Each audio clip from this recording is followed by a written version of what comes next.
Mga katrops, welcome back ulit sa aking channel, Sports React PH. At ngayon nga ay pag-uusapan natin ang balitang problemado nga po ang Minnesota Timberwolves sa kanilang frontcourt. Pag-uusapan na rin nga natin dito sa ating panibagong video ang balitang last trade na magagawa pa sa wakas ng Los Angeles Lakers.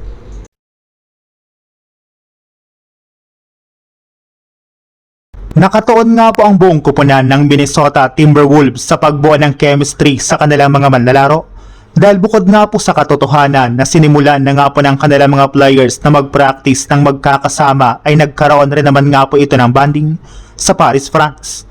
Ayon nga po sa inalabas na balita, halos lahat nga po ng mga players ng Wolves ay pumunta sa France since ginawa nga po nila ito upang mas maging solido at mas mapadali ang pagbuo ng kanilang chemistry sa kanilang bagong lineup. Nagtutulungan na rin naman nga po sina Anthony Edwards at LaMelo Ball sa kanilang mga ginagawang practice upang sa ganon ay magamay nila ang playstyle ng bawat isa. Pero bagamat man nga po maganda na ang mga nangyayari ngayon sa Timberwolves, ay meron na rin naman nga pong isang malaking butas sa kanilang lineup at ito nga po ay ang kawalan nila ng big man. Simula nga po nang mawala ang kanilang backup center na si Naz Reid at ang isa pa nilang big man na si Julius Randle ay nanghina na nga po bigla ang kanilang frontcourt. Bukod nga po sa wala silang backup center ni Gobert, ay kulang rin naman nga po sila ng mga big man na kayang gumawa ng constant pressure sa ilalim ng basket, lalo na pagdating sa opensa. Kaya ito na nga po ang dahilan bakit sinusubukan pa rin nilang kunin si Jonathan Kuminga ngayong offseason. Samantala, punta naman tayo sa ating sunod na pag-uusapan sa balitang last trade na magagawa pa sa wakas ng Los Angeles Lakers.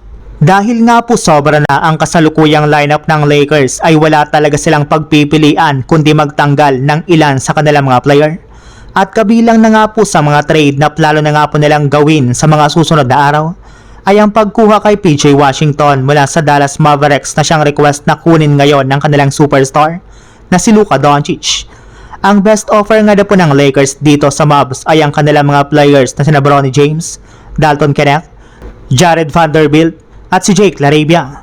Kung sakasakali man nga po na maging matagumpay ang kanilang front office sa pagkuha sa kanya sa ganitong trade, ay mas makakabuo nga po sila ng mas malakas na starting lineup na bubuuhin ni Austin Reeves, Luka Doncic, Matisse Thybulle, PJ Washington, at si Walker Kessler. Ito na nga po ang pinakamalakas na lineup na pwedeng magamit ng Lakers sa susunod na season. Since magkakaroon nga po sila dito ng dalawang defensive player na may kakayahang dumepensa na makakatulong kina Luka at Reeves, kaya sa ganitong paraan ay hindi na nga po sila magkakaproblema pa sa kanilang mga laro.